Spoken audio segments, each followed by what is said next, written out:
Hi everyone welcome to my lunch blog. तो आज lunch recipe मु बनई गोटे कंटा फलर भजा माने बुझी पारे मु कहा कथा कहूँ। हाँ से है कांकड़ नहीं कि तो आम ओडिशा रे यह कंटा फल बा कांकड़ कहते ठीक ना। जदि आपण मैंने आउ कौन कहते मत निश्चय जनइबे। तो ये कांकड़ देखा गोल परी यार आकार बड़ और छोट थाए। यार ऊपर भागटी कंटा परी रही कांकड़ बा कंटा फल कहती।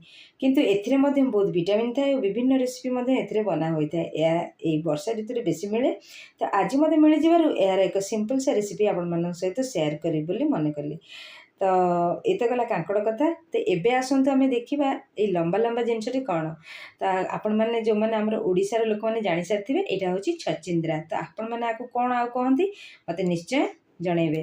तो ये छचिंद्राटी लंबा लंबा साप परी मुड़ी माड़ी होता है प्राय छचिंद्रा सीधा सीधा थाए। तो आपको आम आणिकी प्रथम छालीदे ए बेसी मंजी न थाए। तो ताको हाफ हाफ करके आम काटिदेवा जेहेतु मु गोटा भजा करुँच तेणु टिके बड़ साइज्र करके काटिची। तो तापर ये दुईटी रेसिपीटी मोर भजा उपरे। तो तापर चलते आम आरंभ करवा भजाटी।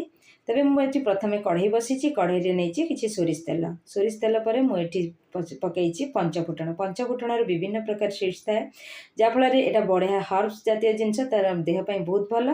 तेणु ये पंचफुटण प्राय सबुथ यूज करता एथिरे मध्य भल बास्ना आसी थाए। तापर मुझे दुईटी लंका छड़ेकी पकई काटिकी रखि पियाज को पकई। आपड़ चाहिए मुझे शुखला लंका पकई आप चाहिए कंचा लंका पकई पारती। तापर आम काटी परिवा पकईदबा हलदी और स्वाद अनुसार लुण दबा आ कौन मसला पड़ोनी। आपको प्रथम किसी समय आम ओलट पालट करके सिझापी छाड़ीदबा। तो आपको प्रथम मुझे सिझापी गोटे ढाकुणी घोड़े छाड़ी। तो ये देखूँ भजाटी प्राय सीझी आसला तार कलर चेंज हो गला। तो ये सीझे सारापर आम क्रिस्पी भली क्रिस्पी स्ट्रक्चर भजा करवा। तो एमती कले बहुत ही बढ़िया लगी था। तापर आज मुझे गोटे सिंपल सा डाली करची किंतु सेटा खाली डाली नुहे से आलू बैगण टमाटर ऐड करची। तेणु आलू बैगण टमाटर वाला डाली करची। तो ये डाली मु प्रथम सब डाली को आलू टमाटर पकईकी बैगण पकई सीझे देती। तापर ये गोटे मुझे छुंक लगे सोरिष तेल जीरा आउ किसी शुखला लंका छिड़े पकई तादे पकई पियाज। तो यह सब पकड़े बहुत बढ़िया लगी था डालमाटी। एटा डालमा नुहे यहाँ केवल डाली आलू कहींपारे। तो डालमार तो विभिन्न प्रकार परिया पड़ता है। तो सब बेले तो डालमा खाइबा को भल लगे। तो से आज गोटे अलग टाइप करदे। तो से आज कली आलू बैगण टमाटर एवं डाली। तो ये मुझे हरड़ डाली नहीं आप चाहिए जेकोसी डाली नहीं पारे। तापर मुझे टी कस्तूरी मेथी। कस्तूरी मेथी देले यार बास्ना और स्वाद बहुत बढ़िया आसी था। आप चाहिए कटा धनिया पत्र दे पारे। तापर चाहिए आप तेजपत्र दे पारे जहाँ दे पारे बास्नापाई जेकोसी जिनस आप दे पारे। तो ये बनीगला आमर कम परिवा पका डालमा बा डाली। तो आप जहाँ कहींपारती यहाँ बहुत हेल्दी खावाई बड़ठू सान पर्यंत समस्ते खाईपारे। रेगुलर बेसीस एमती बनइले भी बहुत भल। यापर मुझे टिके भल बास्ना और स्पाइसीनेस आसापी भजा जीरा और शुखला लंकार पाउडर।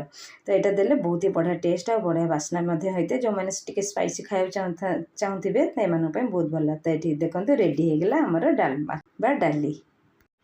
एपटे देखो आमर भजाटी आसला। देखो केते क्रिस्पी टाइप देखा जाउछ केते बढ़िया लुक आसी। भजाटी आम रेडी होगला। तो ये भजा बढ़िया लगे खाइबापी पूरा सिंपल सा किंतु बहुत टेस्टी होता है। थरे निश्चय ट्राए करेंगे। यार लुक देखते यार लुक देखिए आप जानीपारे भजाटी केते टेस्टी होता केते बढ़िया कुरकुरा टाइप रही। जदि आपण मैंने जानते ताले मते कहिबे केमिति लागे कमेंट्स रे। आ जो मैंने जानी नांती से माने निश्चय थरे ट्राई करिवे। आशा करछि वीडियोटी मोर भल लागिथिले आपण माने मो चैनल को गोटे लाइक शेयर और सब्सक्राइब कर देबे और एई भली वीडियो नोटिफिकेशन पाए पई बेल आइकन निश्चय बजेबे। मोर प्राय रेसिपी मोर लंच उपरे लंच समय रे थाए बा लंच पाई ही थाए। तो से मोर वीडियो रे आपण माने सब लंच रो वेराइटी रेसिपी देखि परिबे।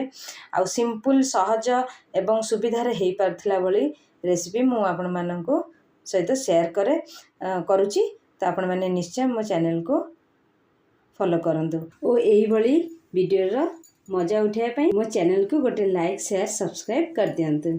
तो एबे चलतु आम जो छचिंद्रा काटिकी रखी ताकू भाजिबा। तो से मु गोटे ग्राइंडर कैस नहीं से किछि कोला रसुण किछि सुखिला लंका राग आपण हिसाब रे नेबे आउ गोटे टीस्पून हलदी और स्वाद अनुसार लुण ताकू सब नहीं कि ग्राइंडिंग कर देछि बा मिक्सर जार रे पेसी देइछि टिके दरदरा पेसिले आहुरी भल। एक्चुअली ए भजाटी टिपिकल गाँवली स्टाइल प्राय गाँ मानकरे ही ए भजाटी होता है। तो मो माँ को एटा बहुत भल लगे तो सेथिपाई प्राय समय से यही ही भाजती किंतु आहुरी यार विभिन्न प्रकार भजा बा तरकारी अच्छी तो जोटा कि मुझे आपण मानक आगू आपण मान सहित शेयर करी। तो ये छचिंद्रा को धोई धाई आम मझे चिरा लगे जो काटिकी रखी थे ता भितर आम जो बाटी थी मसला को पुर को देदेबा। तो यहाँ ये भजाटा ना खास कर पखाड़ संगे बहुत बढ़िया लगे खाइबा को थे आप ट्राए करूँ मत जनइबे। तो ये जो दरदरा छेचा एक्चुअली ये जो लंका रसुण पेस्टा प्राय आमर जो शिଳରେ किंबा जो कुंडी रे छेचिकी कले से आहुरी टेस्टी लगी था। एबे देखंतु आमर सबू छचिंद्रा मुझे पेस्ट भर देइछि तापर या आम कढ़ई रे बसईदबा टिके पानी देकी जो मसला जार रे मसला करी पेस्ट करी से मुझे पानी दे ऐड कर देछि। बेसी पानी देबेनी कारण ए बहुत पानी रिलीज होता है आम जमी जह्नी परी। तो आपको आम कि समय सीझापी छाड़ीदबा ढांकीदबा नाकुणी रे। देखो माने भजाटी केते सुंदर देखा देखो पूरा ग्रीन ग्रीन येलो येलो तो बढ़िया लगुच। तो तापर आम टे कंचा सोरिष तेल ऐड करदे जहाँफल ये जो माने ये भजा भितर ये जो परिया भितर तेल टी पशिज भल से जारी जारी लो मीडियम रे करवा। देखो ये मोर हो गला। तो ये देखो भजाटी केते सुंदर देखा। तो सरीगला मोर आज लंच रे बनी रेसिपी गुड़िक। तो केमती लगिला आपण मानक मत निश्चय जनइबे। तो ये बड़ा बड़ी आरंभ होगा। तो केमती लगुच आज मोर लंच रे थाली। तो आशा कर भल लगी आम तो बड़ा बड़ी करी खाइबापी चलू आपण मैंने निश्चय एमती ट्राए करेंगे मत जनइबे। तेबे रही हैव एंजॉय बाय।